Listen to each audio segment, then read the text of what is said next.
La máquina de Hollywood creó a Ida Lupino para hacer una bonita decoración. Le pagaron para que parpadeara, gritara aterrorizada al ver a los gánsteres y usara vestidos caros. En los años 40, esto se consideraba la cúspide de la carrera de una mujer en el cine. Una mujer podía ser una estrella, una musa, un rostro en un cartel, pero no una voz que tomara decisiones. Un megáfono en manos de una mujer no era visto como una herramienta, sino como una broma. El cine era un territorio masculino, no por ley, sino por un acuerdo silencioso. Pero nadie advirtió a los productores que detrás de este rostro de porcelana había una mente de estratega calculadora y el alma de una luchadora callejera. Odiaba estar frente a la cámara. Anhelaba el poder de estar detrás de ella. La historia de Ida Lupino no es un cuento de feminismo o la lucha por la igualdad. Es una guía de supervivencia en territorio enemigo, escrita por una mujer que aprendió a comandar lobos mientras fingía ser una oveja. Estás aquí porque quieres entender cómo, en una de las eras más conservadoras de América, una mujer logró apoderarse de la silla del director y aferrarse a ella. Esperas una historia sobre una pesada carga femenina y humillaciones interminables. Olvídalo. La realidad es mucho más interesante. Ida Lupino no pidió permiso. No intentó jugar según las reglas del club de hombres. Las reescribió para sí misma, usando astucia, manipulación psicológica y una valentía absoluta frente a temas tabú. Hizo películas por centavos, convirtiendo la pobreza en un estilo que más tarde sería emulado por Martin Scorsese y Quentin Tarantino. Hoy diseccionaremos su método único. Aprenderemos por qué la palabra mamá se convirtió en la herramienta de control más aterradora y efectiva en el set. Cómo hacer una película sobre violación sin mostrar un segundo de violencia y eludir la dura censura del código Hays. Y por qué la reina del noir prefería filmar no melodramas brillantes, sino historias sobre maníacos y hombres rotos. Prepárate. Estamos entrando en el territorio oscuro de Hollywood. Acto 1. Manipulando el ego masculino como herramienta de poder absoluto. Para entender el genio de Ida Lupino, primero debes captar la atmósfera del set de Hollywood en los años 50. No era solo un trabajo, era una zona de guerra con una jerarquía clara construida sobre testosterona. Operadores de cámara, técnicos de iluminación, carpinteros, eran hombres duros, forjados en la Segunda Guerra Mundial, o criados en las duras condiciones de la Gran Depresión. Se unieron en poderosos sindicatos y odiaban ser mandados, especialmente por una mujer. En su mundo, una mujer podía ser una estrella, una musa, un rostro en un cartel. Pero una mujer con un megáfono significaba un fallo del sistema, no una amenaza, sino humillación. Mandar a hombres no solo era extraño, era antinatural. En ese tiempo, había dos caminos para una mujer que buscaba poder: convertirse en la dama de hierro, ponerse un traje de hombre y tratar de gritar más que el ruido de los generadores, el camino de Dorothy Arzner, la única directora femenina de los años 30, o inventar algo completamente diferente. El camino de Arzner funcionó, pero a costa de una guerra constante. Cada día de rodaje se convertía en un conflicto. Cada decisión tenía que ser peleada con fuerza, voz, presión. Era una estrategia de confrontación directa y requería energía interminable. Ida Lupino eligió el segundo camino. Ella entendió que la agresión directa en un mundo de hombres solo provocaría resistencia. Si gritas, no te obedecen, te toleran o te sabotean. El ego masculino no se quiebra bajo un ataque frontal, se apaga. Así que Ida decidió no atacar el ego masculino. Decidió abrirlo. Su principal arma era el respaldo de la silla del director. No llevaba nombre. No había palabras director o jefe. Solo había una palabra: madre. Este no era un gesto tierno o una broma. Era un cálculo psicológico preciso. Lupino usaba conscientemente la máscara que esperaban de ella, pero la llenaba con contenido completamente nuevo. Llegaba al set no como una dictadora, sino como mami, necesitando la ayuda de sus fuertes y listos niños. En la cultura patriarcal, la madre es una figura intocable. No puedes competir con ella, no puedes humillarla, no puedes desobedecerla sin romper un tabú interno. En lugar de ladrar, pon la cámara aquí y cambia el lente a 50 milímetros. Se acercaba al operador, lo tomaba del brazo y en una voz suave, casi íntima, decía: «Querido, tengo un problema. No puedo decidir cómo deberíamos capturar mejor este ángulo. Creo que si lo haces de esta manera salvará la escena. ¿Qué piensas? ¿Me ayudarás a resolver esto, mami?» Formalmente, la decisión era suya. En realidad, él estaba ejecutando su voluntad. El resultado fue asombroso. Hombres que ayer podrían haber organizado una huelga por un almuerzo se derretían. Un antiguo instinto arraigado se activaba. Mujer en apuros, mujer pidiendo protección. Sentían que estaban salvando la película, que su experiencia y habilidad estaban determinando el resultado de la escena, y comenzaron a trabajar con energía duplicada, cargando equipo pesado bajo el calor, quedándose tarde después de sus turnos, llevándose al límite, solo para evitar decepcionar a mami. Ida Lupino conocía bien el lado técnico del proceso. Después de años de tiempos fuera, cuando el estudio la castigaba por rechazar papeles, negándole el pago mientras le prohibían trabajar en otros lugares, pasaba horas sentada junto a operadores y editores. Sabía más sobre lentes, luz y planificación de escenas que muchos directores masculinos de su tiempo. Pero era lo suficientemente inteligente como para no demostrar esa competencia directamente. Dejaba que los hombres sintieran su superioridad mientras ejecutaban su visión perfectamente. Escondía el control detrás de la suavidad, el poder detrás del cuidado, las decisiones detrás de preguntas.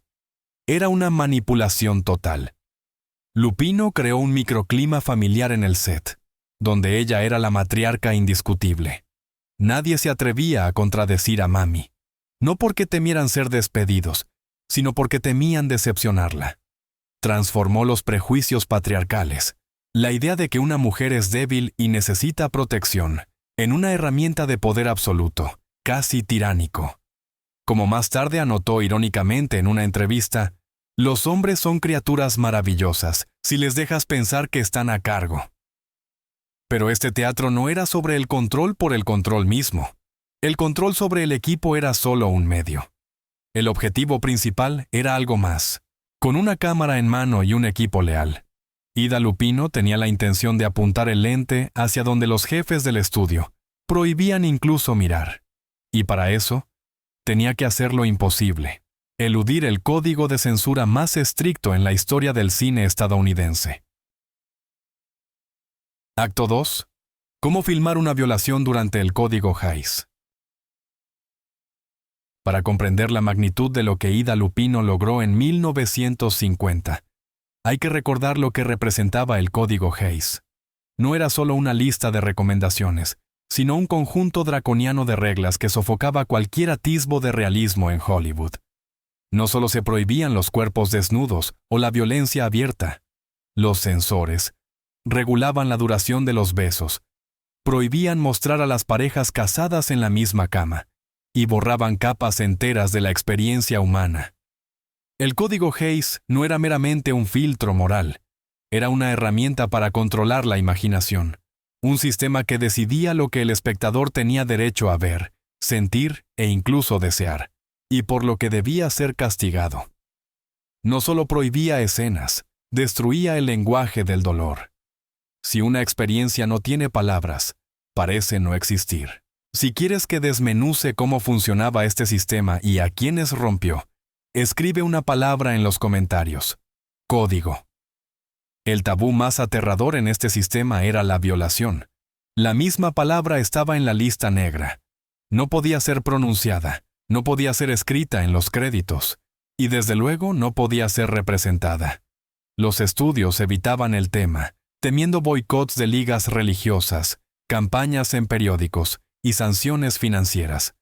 Si la violencia sexual estaba implícita en la trama, siempre permanecía fuera de pantalla, convirtiéndose en una vaga sugerencia. La mujer en tales historias no era una persona, sino una función. Una razón para la venganza, un detonante de la ira masculina, un recurso narrativo.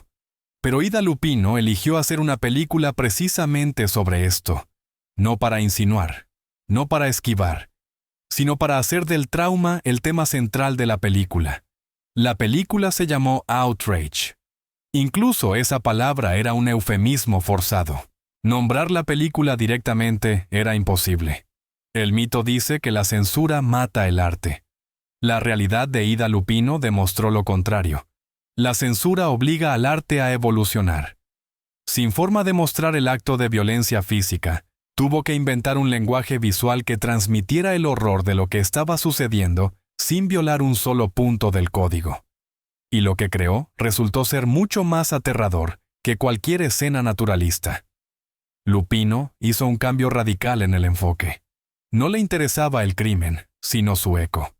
No el momento del impacto, sino la vida después de él. La escena de la persecución en Outrage es una clase magistral en la construcción de suspenso. Ida no utiliza sustos baratos. Trabaja con el espacio y el sonido. La protagonista, Anne, regresa a casa del trabajo. Camina por una zona industrial. No hay un alma alrededor. Solo escuchamos el clic de sus tacones sobre el pavimento. Clic, clic, clic. Luego el ritmo cambia. Un segundo par de pasos aparece. En lugar de mostrar el rostro del perseguidor de cerca, Lupino se enfoca en las sombras. Sombras largas y distorsionadas en las paredes del almacén se convierten en la encarnación visual de una amenaza ineludible. La heroína corre a través de un laberinto de cajas y cercas, y la cámara se mueve con ella, creando una sensación de desorientación. No observamos a la víctima desde afuera. Estamos dentro de su cuerpo. El clímax de la escena es un brillante rodeo a la censura. Cuando el perseguidor alcanza a Anne, Lupino no muestra la colisión de cuerpos. Muestra detalles del entorno. Vemos una jarra de agua volcada rodando por el suelo. Vemos una paloma despegando de un alféizar en pánico. Y en el mismo momento en que un grito debería estallar, Lupino lo ahoga con el fuerte y ensordecedor claxon de un camión que pasa. Ese sonido no es solo un recurso, es un veredicto. El claxon ahoga el grito, así como la sociedad ahoga el dolor ajeno. El mundo sigue avanzando, sin detenerse mientras una persona es desgarrada en un callejón. El espectador no ve la violencia, pero su cerebro, estimulado por estas metáforas, completa la imagen por sí mismo. Y la imaginación humana, como Ida sabía, siempre es más aterradora que la realidad. Al cambiar el enfoque del acto físico, que en el cine masculino a menudo se convierte en explotación o incluso en una erotización oculta de la violencia, Lupino logró un efecto psicológico único. Outrage se convirtió en una película no sobre honor deshonrado, sino sobre trauma, sobre lo que sucede después. La película muestra cómo Anne, tras experimentar violencia, se estremece ante el toque de su prometido. Cómo los sonidos ordinarios de la ciudad desencadenan ataques de pánico. Cómo un mundo que ayer era familiar se convierte hoy en un campo de amenazas. Lupino efectivamente hizo una película sobre el trastorno de estrés postraumático, décadas antes de que ese término entrara en el lenguaje común. Mientras los directores masculinos usaban la violencia como un mecanismo narrativo para lanzar una historia de venganza, Ida Lupino exploró la psique destrozada de la víctima. Mostró que el crimen no termina cuando el perpetrador desaparece del cuadro. Outrage se convirtió en prueba de su principal principio directorial. Lo que escondes en las sombras asusta más que lo que expones a la luz. Transformó las limitaciones en una lupa para las emociones. Pero si en Outrage, Ida Lupino exploró el miedo femenino, en su siguiente trabajo decidió adentrarse en un territorio que se consideraba dominio exclusivo de los hombres. Eligió hacer un noir, sin compromisos, sin suavizar. Acto 3. El autoestopista. El primer verdadero noir dirigido por una mujer. En los años 50 había una división de trabajo no dicha. Los hombres hacían westerns y noirs. Las mujeres, si es que se les permitía dirigir, hacían melodramas sobre corazones rotos y dramas familiares. Se creía que la psique de una mujer era demasiado delicada para la brutalidad, y que la mirada de una mujer no podía capturar la dura verdad del mundo masculino. El género noir era considerado la cúspide de la masculinidad. Calles polvorientas, armas, hombres silenciosos que reciben el golpe y no se quejan. Ida Lupino tomó ese estereotipo, lo cargó en un revólver calibre .38 y lo disparó a quemarropa, liberando el autoestopista. Esta fue la primera película clásica de noir en la historia dirigida por una mujer. Y en ella hizo el movimiento más audaz imaginable. Eliminó por completo a las mujeres del encuadre. No hay femme fatales, no hay esposas devotas, no hay intrigas amorosas. Todo el elenco consiste en 3 hombres atrapados en una caja de lata, un auto, en medio de un desierto abrasado por el sol. Este movimiento no fue solo formal, fue un desmantelamiento del género. El noir tradicional giraba en torno a las mujeres como fuente de peligro, femme fatal, seductora, destructora de destinos masculinos. Ida Lupino desechó esa muleta. No le interesaba la traición femenina, le interesaba la vulnerabilidad masculina. La trama es simple y aterradora. 2 amigos van a pescar, recogen a un autoestopista y resulta ser un asesino en serie fugado. Un simple error, y el mundo familiar se desmorona. Ida Lupino no romantiza al criminal y no convierte a las víctimas en héroes. Su villano, Emmett Myers, está basado en el maníaco real Billy Cook, quien aterrorizó a América solo un par de años antes de que se filmara la película. Lupino le dio un escalofriante detalle físico. Uno de sus ojos estaba paralizado y nunca se cerraba, incluso en el sueño. Esa mirada muerta permanecía abierta. Esto no fue efecto por el efecto mismo. Esto fue violencia visual. Los prisioneros no pueden relajarse ni un segundo. Incluso el sueño no ofrece salvación. Pero lo más importante en la película no ocurre con el asesino, sino con sus víctimas. Ida Lupino desmantela metódicamente el mito del chico americano cool. Ante una pistola, sus personajes, trabajadores comunes, no realizan hazañas, no lanzan frases ingeniosas y no idean brillantes planes de escape. Sudan, entrar en pánico, discuten. Están listos para traicionarse entre sí por una oportunidad de sobrevivir. En el cine masculino de esa época, el miedo generalmente se enmascaraba con bravura. En la obra de Lupino, el miedo es el personaje principal. Ella mira a los hombres con una fría, casi clínica curiosidad, como una entomóloga estudiando el comportamiento de los insectos bajo vidrio. Les quita la armadura protectora de la masculinidad y los deja solos con sus cuerpos, temblorosos, sudorosos, desgastados. Técnicamente, la película fue una obra maestra del minimalismo. El presupuesto era risible, y Lupino convirtió esas carencias en fortalezas. La mayor parte de la película se rodó dentro del auto. La cámara a menudo se sienta en el asiento trasero, presionando literalmente al espectador en el espacio entre los personajes. No somos observadores. Somos el cuarto pasajero, impotente. El desierto fuera de la ventana no parece un espacio de libertad. En manos de Lupino, se convierte en otra trampa. El horizonte interminable no ofrece esperanza. Enfatiza que no hay a dónde huir. Lupino utiliza el sol como una herramienta de presión. La luz no salva, agota, borra las sombras, despojando a los personajes de la oportunidad de esconderse.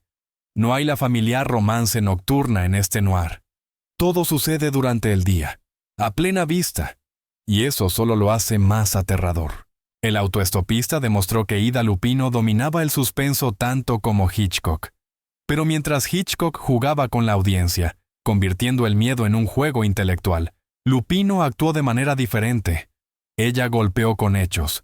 Su cine es seco, duro y desprovisto de comodidades. No ofrece catarsis.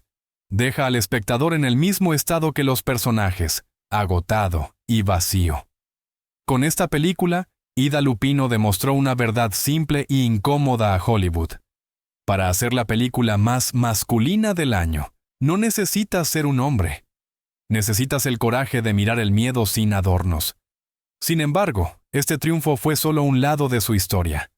Para entender de dónde proviene su frialdad y su deseo de romper las reglas del género, necesitamos retroceder a donde ella escapó, a esa jaula dorada que Hollywood construyó para ella.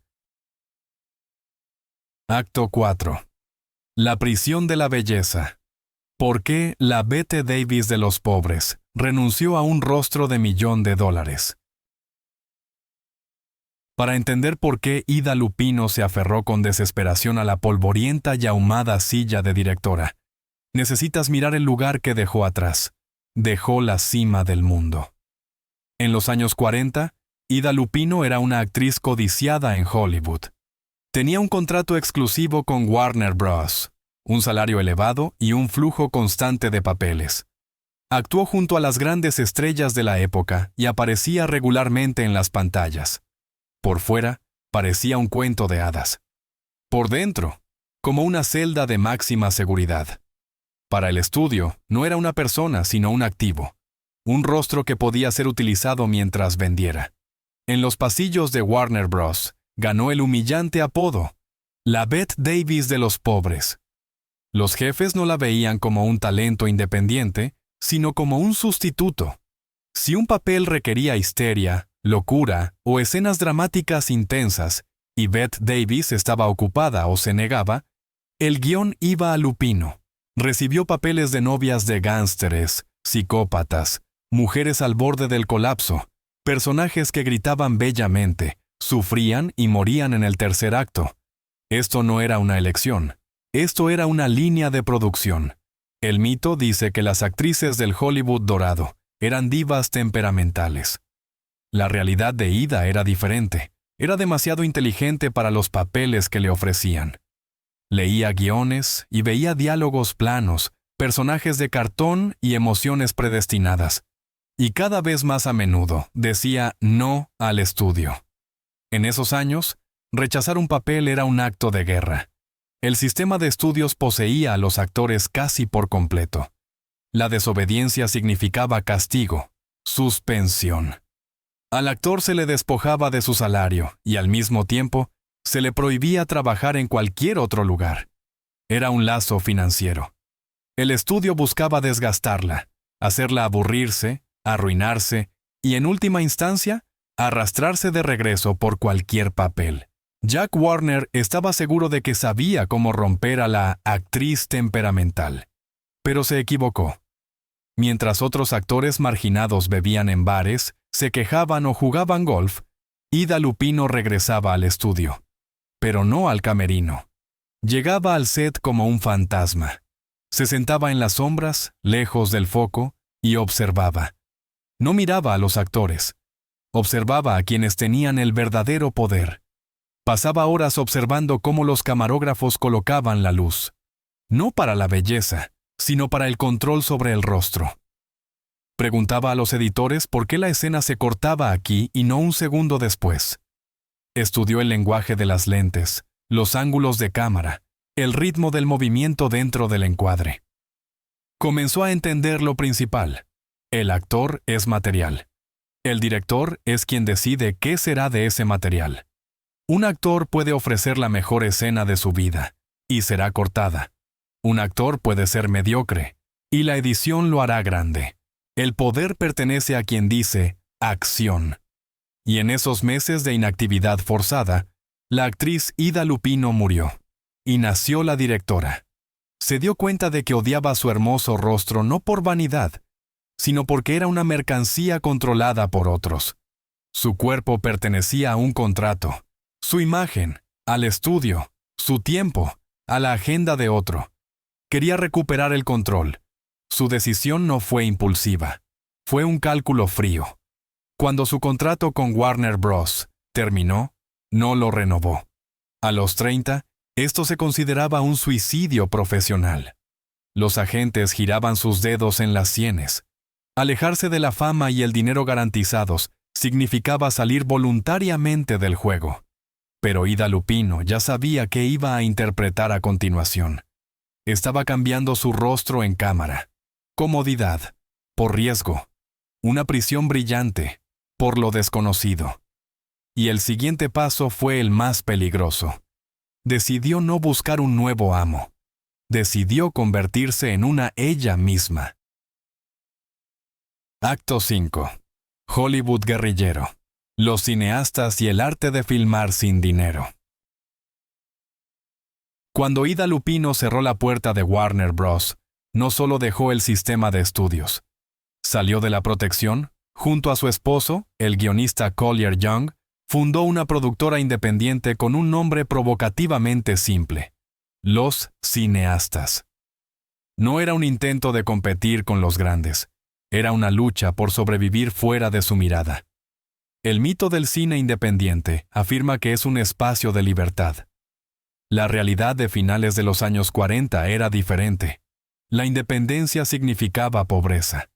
Los grandes estudios tenían platós del tamaño de hangares de aviones, orquestas propias, contratos con cines y un ejército de abogados. Ida Lupino tenía sus ahorros, algunas conexiones, y la comprensión de que no podía permitirse un solo error. Cada película era una apuesta por todo. La falta de dinero se convirtió no en un problema, sino en una filosofía. Lupino se dio cuenta rápidamente. Si no tienes recursos, debes ser precisa, sin lujos, sin tomas extras, sin escenas por si acaso. Le dio la espalda a los platós y llevó la cámara a donde las películas de estudio rara vez se aventuraban, a las calles. Filmó en apartamentos reales, en verdaderas salas de hospital, en moteles baratos y en terrenos vacíos de Los Ángeles. La cámara capturó no el brillo, sino las grietas de la realidad. Carteles reales, transeúntes al azar, luz desigual. Esto no era una declaración estilística, era una decisión forzada, pero le dio a sus películas un sentido de documental que no podía ser falsificado en un estudio. Filmar a menudo se parecía a una operación especial. No había permisos, tampoco tiempo. El equipo descargaba rápidamente de la furgoneta, filmaba la escena en 1 o 2 tomas, y desaparecía antes de que llegara la policía o los dueños del lugar. El principio era simple: filmar y marcharse. Cada objeto en el encuadre tenía una significación práctica. Los atrezos se traían de casa. Los actores usaban su propia ropa o pedían prestado del vestuario de Ida. Los coches eran personales o prestados. Cuando no había dinero para un dolly de cámara, Lupino usaba una silla de ruedas. El operador se sentaba en ella con la cámara, y un asistente la empujaba suavemente por el pasillo o la acera. Esta solución nació de la pobreza. En pantalla, parecía un descubrimiento. La silla de ruedas era más maniobrable que las pesadas vías. Permitía movimiento en espacios reducidos, amplificando la sensación de confinamiento y estar acorralado. Lo que debería haber revelado la pobreza se convirtió en parte del estilo. Los presupuestos de las películas de los cineastas eran risibles según los estándares de Hollywood. Pero esto obligó a Lupino a planear cada toma con anticipación. Ni la película ni el tiempo perdonaban errores. No podía permitirse volver a filmar escenas, así que los actores tenían que dar en el blanco a la primera. La cámara no embellecía, capturaba. Este ascetismo forzado llevó a un resultado artístico inesperado. Las películas de Lupino se veían crudas, inquietantes y aterradoramente reales. Sin saberlo, inventó una estética que sería llamada revolucionaria una década después. Los directores de la nueva ola francesa escribirían manifiestos sobre filmar en la calle, sobre luz natural y la cámara observadora. Ida Lupino lo hizo primero. No por teoría, sino por necesidad. Demostró que el presupuesto no es todo. Lo que importa es el control sobre la historia. Los cineastas se convirtieron en una unidad guerrillera dentro de Hollywood. No cambiaron el sistema, lo eludieron. Pero incluso esta libertad tenía un precio. Cada nueva película los acercaba más a un avance o a un colapso total. Y el proyecto más arriesgado de esta independencia fue una película donde la vida personal y el cine se entrelazaron de la manera más peligrosa. una película en la que Ida Lupino miró a un hombre no como un héroe, ni como un villano, sino como un eslabón débil en el sistema. Acto 6. Simpatía por el diablo. Deconstrucción del hombre americano en El bigamista. Si alguien decidiera filmar lo que ocurrió en el set de El bigamista, sería la telenovela más absurda en la historia de Hollywood. El guión sobre un hombre que vive dos vidas fue escrito por el exmarido de Ida Lupino, Collier Young. El papel protagónico del bigamista fue interpretado por su actual esposo, Howard Duff. El papel de la esposa legal fue interpretado por Joan Fontaine, la actual esposa de su exmarido. Y Ida Lupino, como directora, interpretó el papel de la otra mujer. Cualquier otro set se habría convertido en un campo de batalla. Aquí reinaba el frío profesionalismo. Ida Lupino convirtió este nudo emocional en una herramienta, no en un escándalo. Usó la confusión personal como una lupa para el tema de la película. La pregunta central de El bigamista era escandalosa incluso por los estándares de hoy. ¿Y si el criminal no es un monstruo? Harry Graham no es un depredador ni un manipulador cínico. Es un vendedor viajero cansado y solitario, atrapado entre expectativas y obligaciones. Comete un crimen no por malicia, sino por debilidad.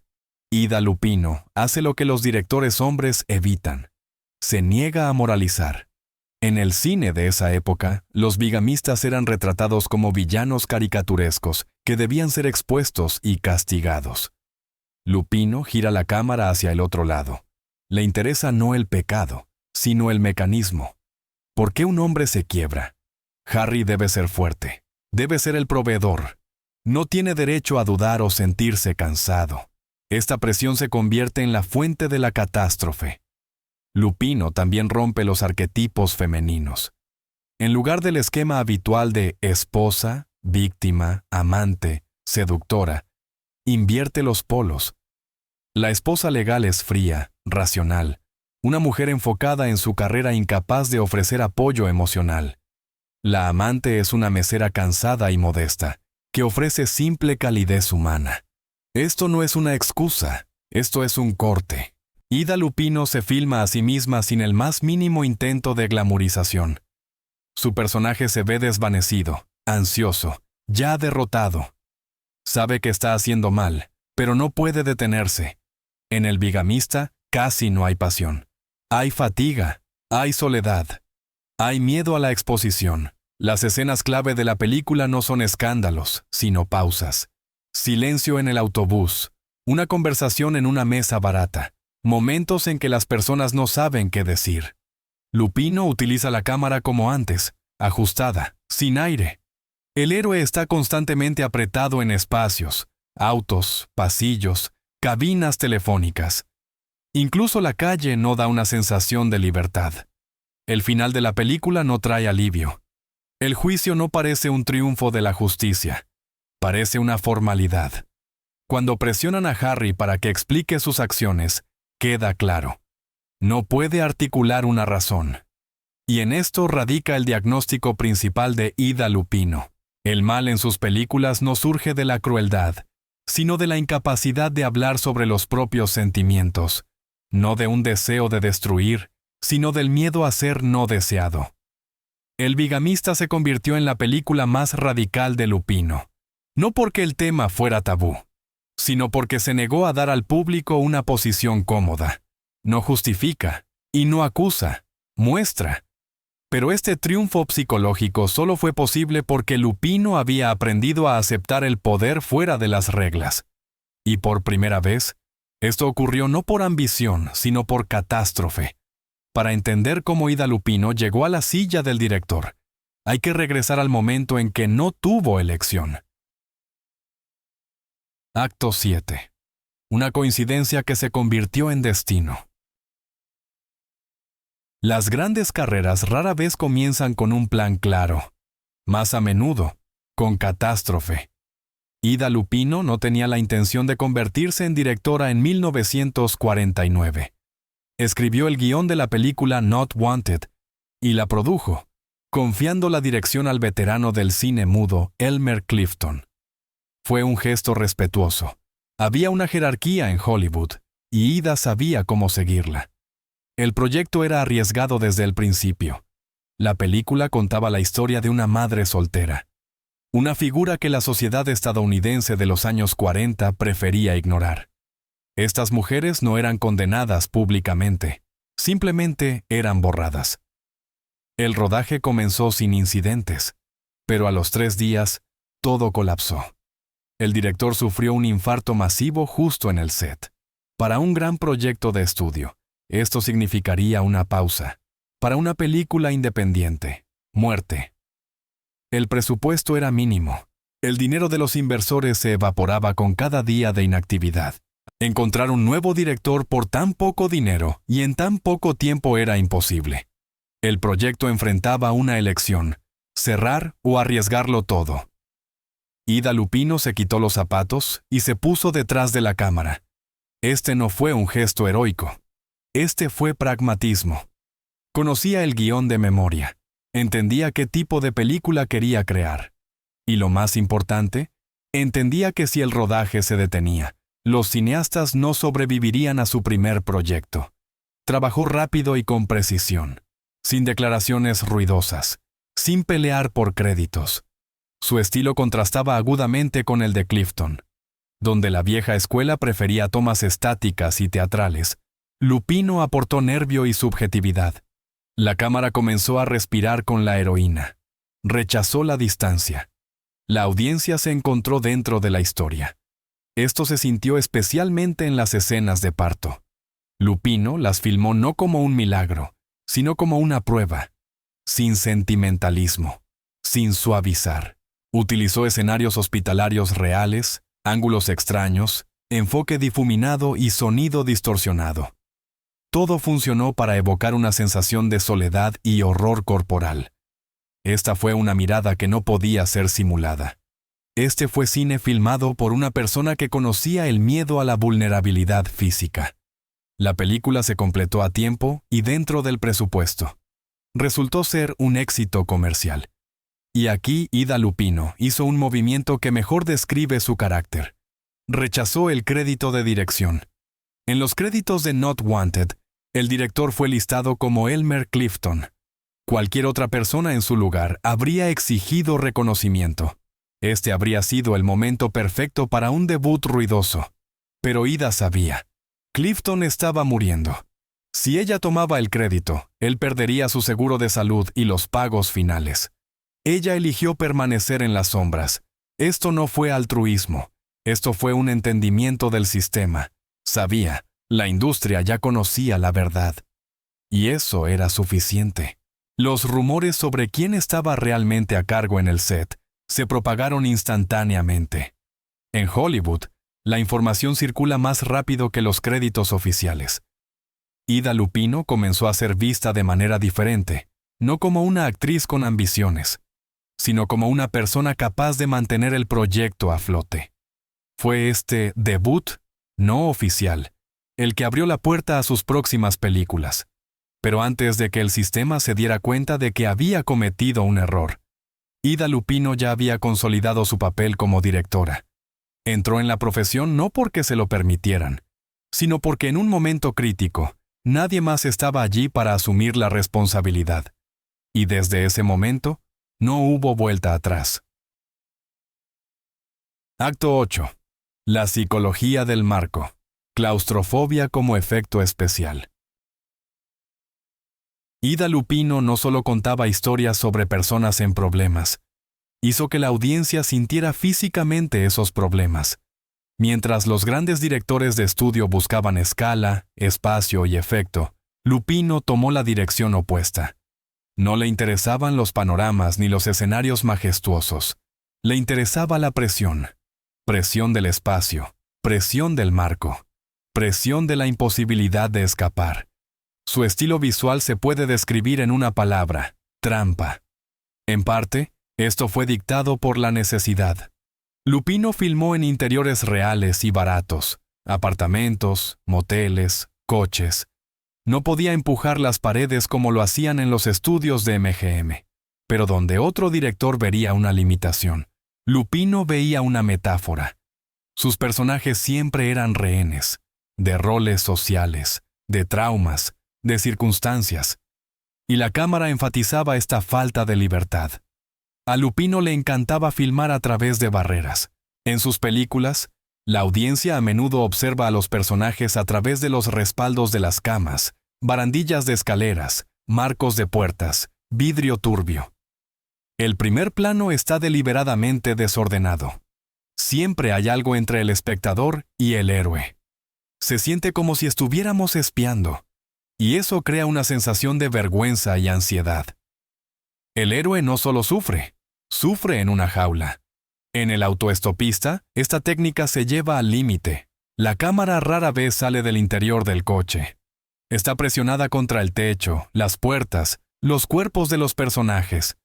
El espacio no permite respirar. Incluso el cielo, cuando entra en el marco, no se percibe como libertad. Parece una pesada tapa que flota sobre el coche. Lupino captura el miedo no con el rostro, sino con el cuerpo. A menudo bajaba la cámara por debajo del nivel habitual, a las rodillas, tobillos, manos. Creía que el rostro podía mentir, pero el cuerpo no. Los puños apretados, el pie nervioso, los hombros encorvados, le interesaban más que un perfil perfectamente iluminado. En El bigamista, los diálogos a menudo suenan de fondo. La cámara estudia las manos del héroe, descansando impotentemente sobre sus rodillas o su espalda, doblada bajo el peso de las mentiras. Esto crea una sensación de fatiga física, casi dolor corporal. La luz y la sombra en sus películas no son decoración, son una herramienta de presión. Las sombras de Lupino no son románticas, no añaden misterio, presionan como barrotes de prisión.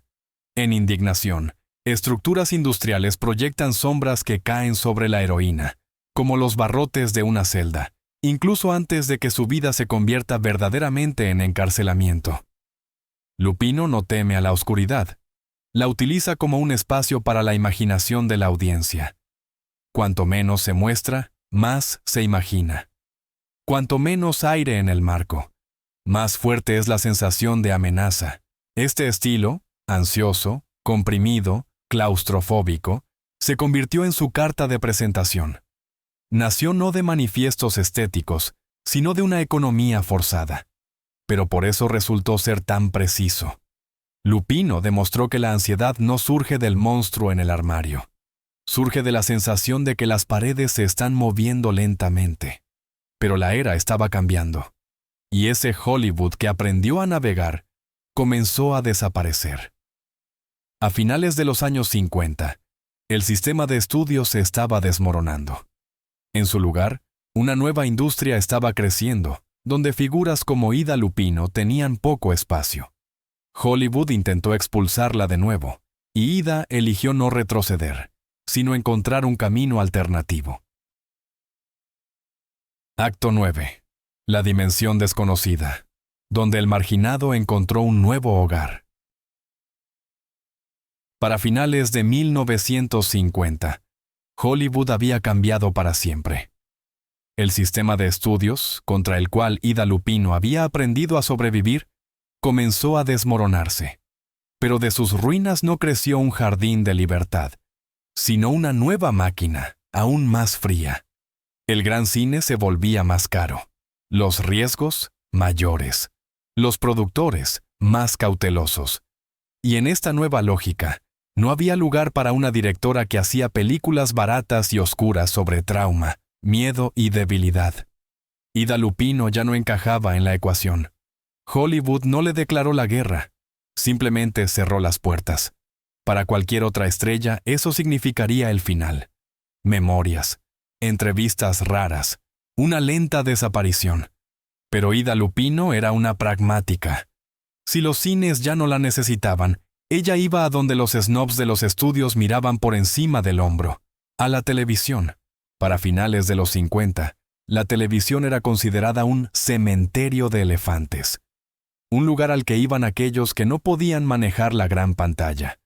Una cinta transportadora rápida, de bajo estatus, sin autoría. Para Lupino, se convirtió en salvación. La televisión no necesitaba genios, sino profesionales. Personas que pudieran filmar rápido, barato y sin histeria. Aquellos que pudieran crear drama a partir de 3 paredes y 2 actores. Ida Lupino era la candidata perfecta.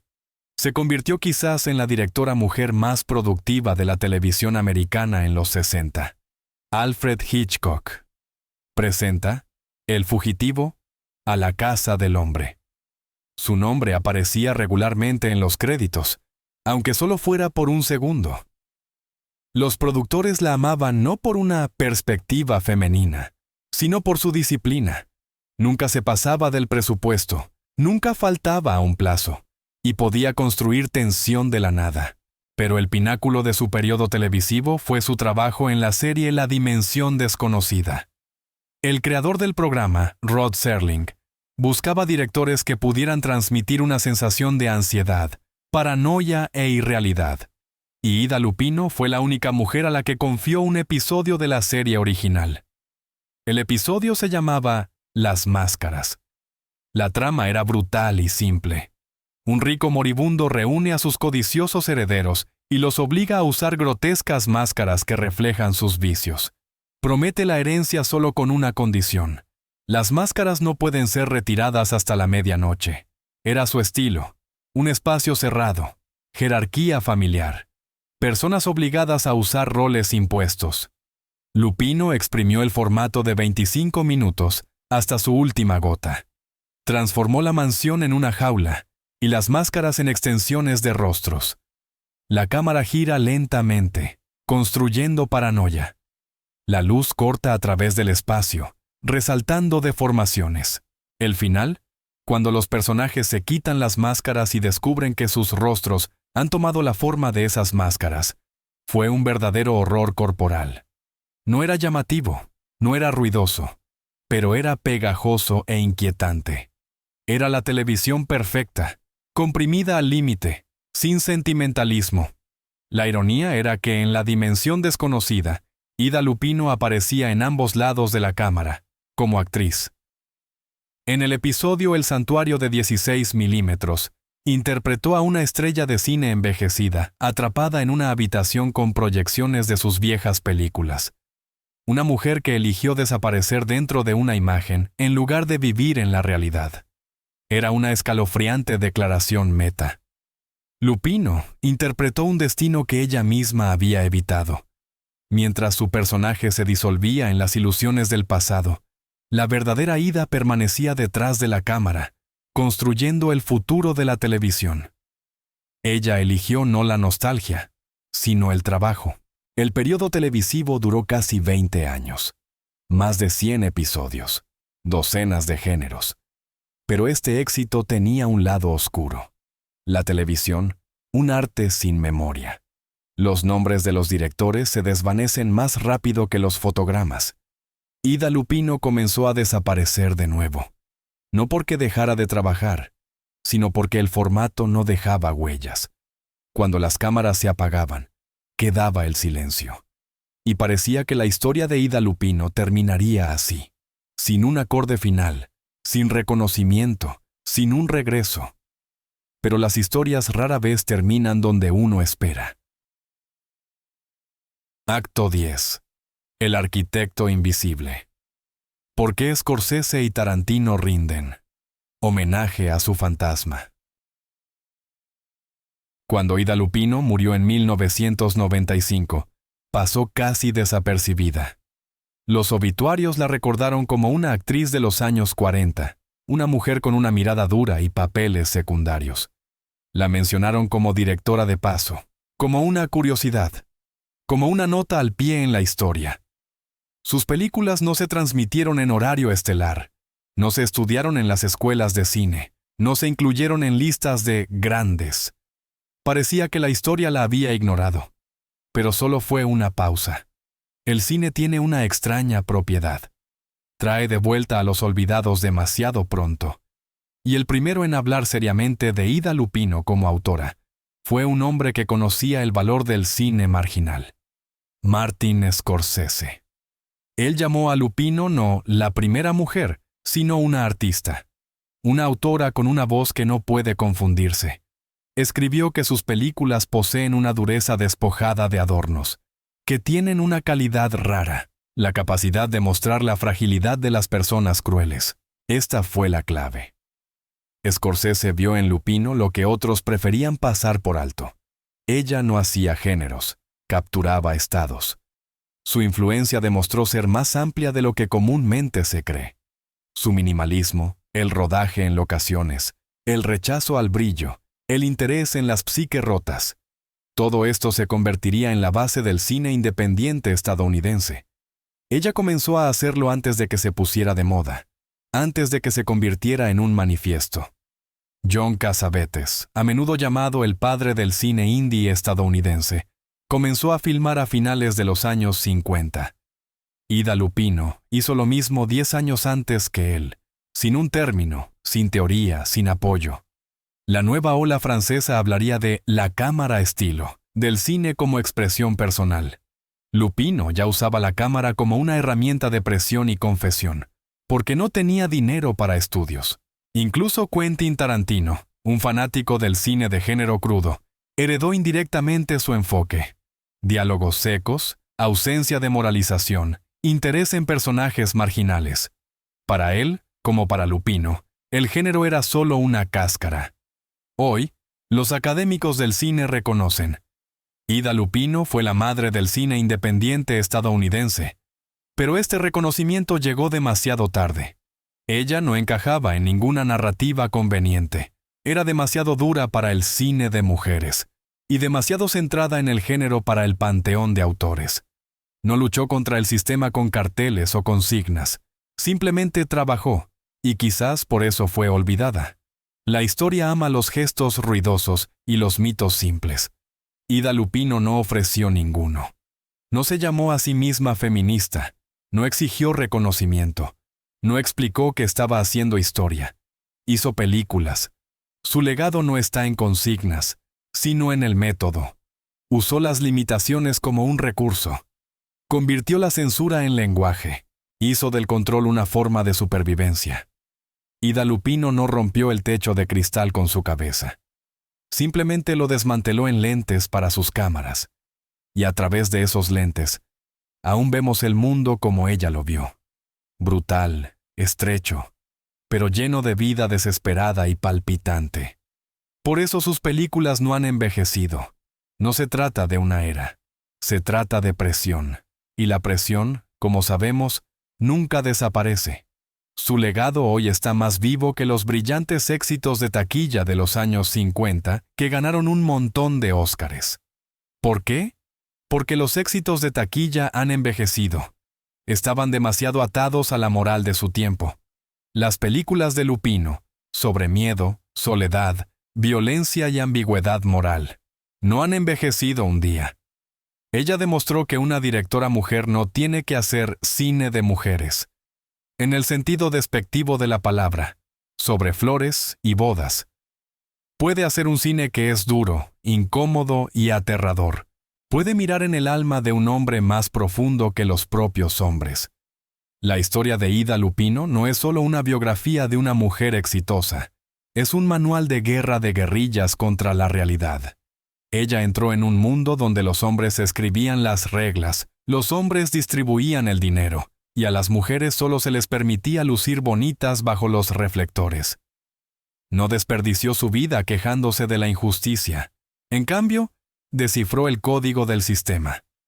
Usó el estereotipo de la mujer débil y la etiqueta de mamá en una silla para comandar un ejército de técnicos. Usó la falta de dinero como un recurso estilístico, creando el género del realismo noir. Usó las prohibiciones de censura como combustible para la ingeniosidad visual, haciendo que sus películas fueran más aterradoras y profundas de lo que el código Hays permitía. Las limitaciones son un recurso.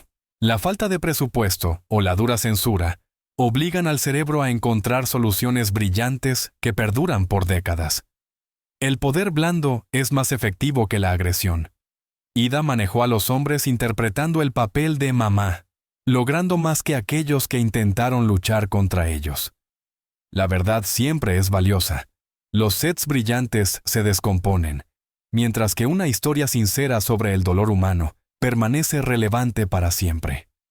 Si te impresionó cómo Lupino navegó la censura, deberías aprender sobre el Hollywood Pre-Code, el loco periodo de principios de los años 30 cuando se permitía de todo en el cine, desde drogas hasta depravación abierta, y por qué eso se cerró de la noche a la mañana. Pero esa es otra historia. Suscríbete al canal y no te perderás ese video.